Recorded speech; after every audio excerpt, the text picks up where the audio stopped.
No programa Saiba Mais de hoje, o tema é divórcio. A cada dia, em torno de 1.000 divórcios são registrados no Brasil, uma média de 40 por hora. Os dados são expressivos. Na última década, houve um aumento de 160% no número de divórcios, segundo o IBGE. No ranking nacional, o Distrito Federal está em primeiro lugar e o Amapá em último. E uma curiosidade, a idade média das mulheres que divorciam é 40 anos e homens 44. Para falar sobre esse assunto, a convidada de hoje é a advogada Larissa Baldô. Olá, tudo bem? Tudo jóia, Fernanda. Para começar a nossa entrevista, vamos deixar claro uma diferença entre divórcio e separação. O que diz a lei sobre essas duas denominações? Bem, a separação, ela é como se fosse o fim de uma sociedade, enquanto que o divórcio é o fim do vínculo conjugal. O que isso quer dizer? Quando você entra com a separação, né, você define a questão da divisão, pode decidir a respeito da questão dos bens, né? Você tem o direito de sair de casa, né? Você separa os corpos, né? Vamos dizer assim. Mas você não quebra o vínculo conjugal. Isso quer dizer o quê? Que enquanto você está separado, você não pode contrair um novo matrimônio, você não pode se casar novamente, né? Antes de 2010, a separação no nosso ordenamento jurídico, ela era obrigatória, né? Então, por que isso? Se entendia que, uma vez que a família é uma instituição sagrada, né? Você teria que ter várias oportunidades para tentar manter essa família.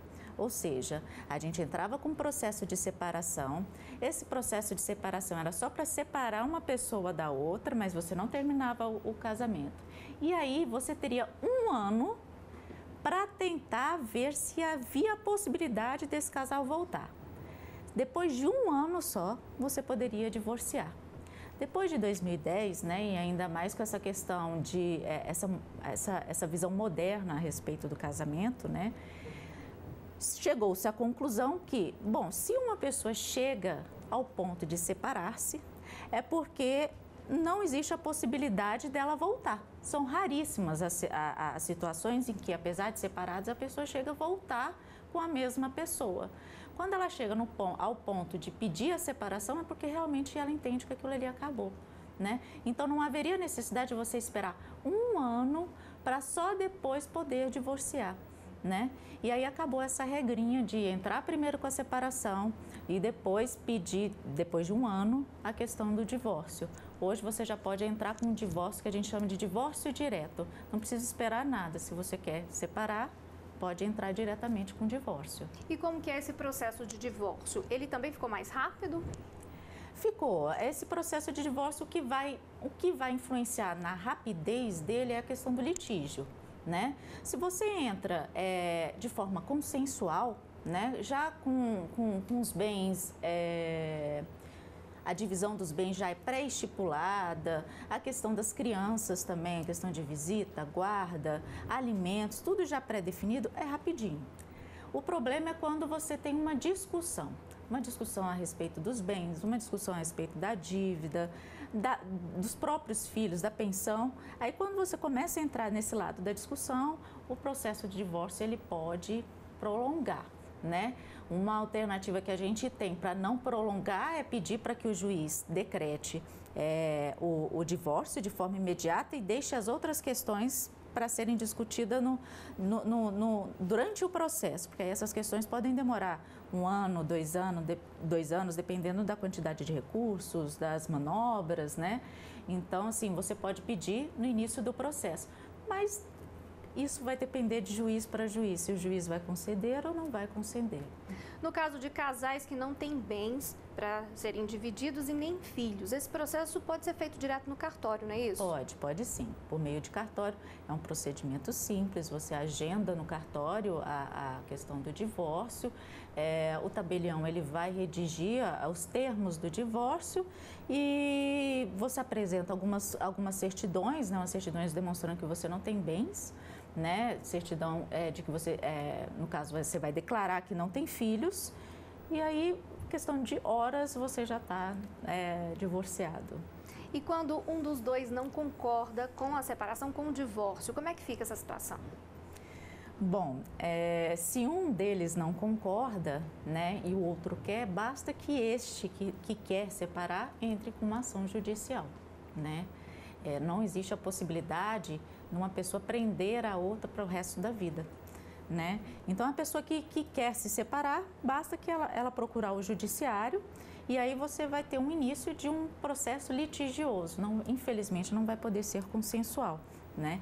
E o interessante é que, nas questões de divórcio, eu costumo dizer o seguinte, quanto mais consensual possível, melhor. Principalmente quando você tem filhos envolvidos, né? Porque no direito de família você trata de tantas questões pessoais, né? Você está tratando da família, né? E a família precisa de uma harmonia até no fim da relação conjugal. Porque muitas vezes, quando você tem filho, a briga acaba se estendendo a eles, né? Você cria traumas, você cria desequilíbrio, né? Principalmente quando a criança está em desenvolvimento, né? Então, quanto mais consensual, melhor. Obviamente, se não houver a possibilidade de ser consensual, vai ser litigioso, né? O ideal seria ser consensual, mas vamos falar de uma hipótese de um casal que esteja disputando por bens, a divisão ali não está sendo feita de forma que os dois entrem em um acordo. Como que é feito isso judicialmente? Como é que é ponderado essa situação? A questão dos bens, você depende muito do regime de bens. Então, se é um regime de comunhão parcial, se é um regime de comunhão total, de separação total, né? Depende do tipo de regime que você adotou. Antes de casar, você vai no cartório e você já faz a seleção desse tipo de regime, né?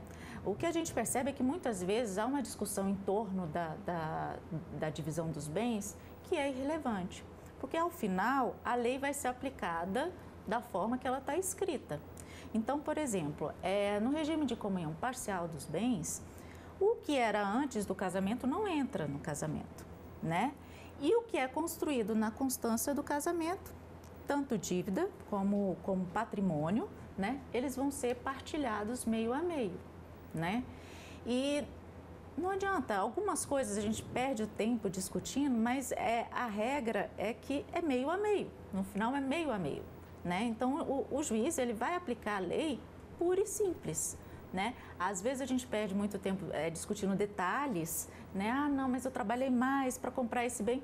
Não interessa. O que foi adquirido na constância do casamento vai ser dividido meio a meio. Então, vai sempre depender do regime de bens escolhidos pelo casal. Continuando nossa entrevista, vamos falar agora sobre pensão alimentícia, um outro grande ponto, né, complicado na hora de um divórcio. Como que é feito isso? Quem que é definido, quem que é obrigado a pagar a pensão alimentícia? Bem, a pensão alimentícia, ela leva em consideração vários fatores. Primeiro, a necessidade, né? E o segundo, a possibilidade, né? E existem alguns doutrinadores, né, que levam em consideração a culpa, né? Quem é que se alguém deu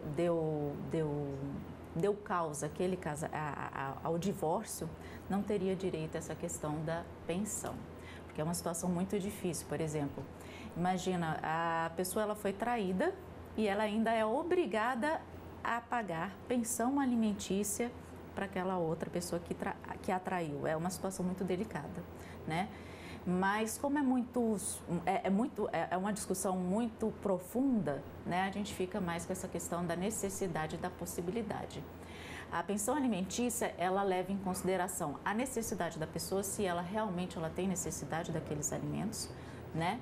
E vai levar em consideração a capacidade econômica da outra parte que poderá oferecer essa pensão. Ela pode ser requerida tanto pela esposa, ex-esposa, ou como pelo ex-marido. Isso vai depender da necessidade desses alimentos, né? E no caso de filhos, como que fica?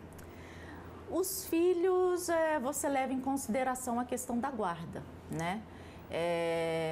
A guarda, o tempo que o filho fica com o pai, né? Ainda mais essa questão hoje em dia da guarda compartilhada, né, você analisa a questão dos alimentos. Os alimentos, eles são de obrigação tanto do pai quanto da mãe, né? Então, a rigor, o pai tem que pagar metade dos alimentos e a mãe tem que pagar a outra metade dos alimentos. O que acontece ainda, hoje em dia, é que a mãe fica às vezes com o filho, né? E pelo fato dela já ficar com esse filho, obviamente ela já tem as despesas de rotina da criança, o pai acaba passando um valor por fora. Você acaba não tratando em número, né, os alimentos que a mãe presta, né, para o filho. E esse valor da pensão, ele vai levar em consideração também a necessidade da criança e a possibilidade do genitor, né? Então, se esse genitor ele tem um padrão de vida mais alto, ele vai poder contribuir de uma forma melhor, né, para a subsistência do filho dele, né? Se ele já tem um padrão de vida mais baixo, infelizmente, o filho vai ter que ele vai ter que seguir o rumo da capacidade financeira do genitor. Então, ele não vai poder receber um valor muito grande a título de pensão alimentícia. Uma dúvida comum dos casais que se divorciam é sobre o nome, o sobrenome. Como é que fica nessa situação? Bem, houve uma alteração na nossa lei o que acabou gerando um certo conflito na legislação. Se entendia o seguinte, que aquela pessoa que agiu com culpa na separação, né, ela não poderia ficar com o nome, né, ela teria que necessariamente tirar esse nome. Agora, se ela não tivesse agido com nenhuma culpa, que o casamento não acabou, o casamento não teria acabado por causa dela, ela poderia continuar com esse nome. A questão é que o nome, a gente costuma dizer que ele é um direito, né, personalíssimo, né, é uma questão muito pessoal. E quando você continua usando esse nome de casado, você não quebra o vínculo conjugal, assim, aos olhos de outras pessoas, né? Você continua vinculada, né, ao seu ex-parceiro. Então, um novo entendimento foi no seguinte sentido, olha, hoje a gente já não costuma mais analisar a questão da culpa da separação, porque a culpa pela separação, pelo divórcio, é uma questão muito dolorida para ser discutida. Então, quando você entra nessa seara, você não consegue resolver outras questões que são relevantes também na questão do divórcio. E ficou entendido o seguinte, olha, se acabou o relacionamento, você tem que necessariamente tirar o nome de casado. Quando é que você vai poder ficar com o nome de casado? Quando você conseguir comprovar para o judiciário que a retirada do nome pode lhe causar algum prejuízo, né? E aí fica uma questão muito subjetiva, fica a critério do judiciário para ver se ele vai deixar você manter ou não. Mas a regra é tirar. Se acabou o relacionamento, não tem um porquê você continuar com o mesmo nome. Para a gente dar um exemplo dentro dessa questão aí, entra políticos, artistas, por exemplo, a Marta Suplicy? Sim. No caso da Marta Suplicy, ela é conhecida como Marta Suplicy, né? Se tira o Suplicy, ninguém vai conseguir identificá-la. Então, existe a possibilidade, nessas hipóteses, né, dela continuar com o sobrenome em razão do cargo dela, em razão da pessoa dela. Enfim, esse nome já faz parte da personalidade dela. Então, se ela tirar, vamos dizer assim, se ela tirar esse nome, ela deixa de ser ela mesma, né? A pessoa que ela é conhecida hoje em dia. E por causa disso, ela pode usar esse sobrenome. E tem outra questão também. Ainda que você não...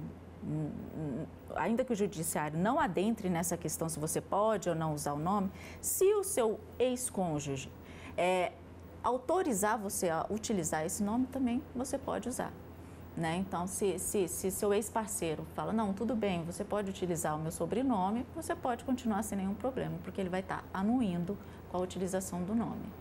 Agora vamos falar um pouquinho sobre a questão de quem não casou no civil e está se separando. União estável, como que funciona? A união estável,